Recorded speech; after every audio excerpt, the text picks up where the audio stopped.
गल्लीतल्या चिमुकल्या मित्रांसमवेत गणपतीची विसर्जन मिरवणूक पाहायला घराबाहेर पडलेल्या चिमुकल्याचा भरधाव 3 चाकी मालवाहतूक रिक्षाच्या धडकेत MH13 CT 9097 जागेवरच मृत्यू झाल्याची घटना शनिवार दिनांक 6 रोजी दुपारी 12 वाजेच्या सुमारास मराठा वस्ती चौकात घडली आहे। यश अजय कदम वय वर्ष 6 राहणार मराठा वस्ती भवानी पेठ असं मृत चिमुकल्याचं नाव आहे।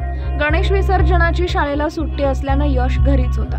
दुपारी 12च्या सुमारास गल्लीतून गणपतीची मिरवणूक जात असल्याचा आवाज कानी पडला आणि तो घराजवळील चिमुकल्या मित्रांसोबत घराबाहेर पडला।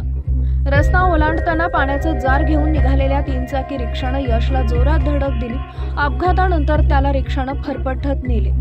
त्यात त्याच्या छातीला, डोक्याला व पायाला गंभीर दुखापत झाली होती।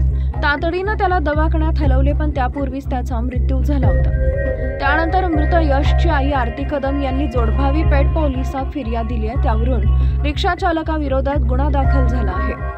फिर्यादी आरती कदम या गृहिणी असून त्यांचे पती अजय कदम हे हॉटेल कामगार आहेत। त्यांना यश हा एकुलता एक मुलगा होता। अपघातात त्याचा मृत्यू झाल्याची वार्ता समजताच आईनं हंबरडा फोडला।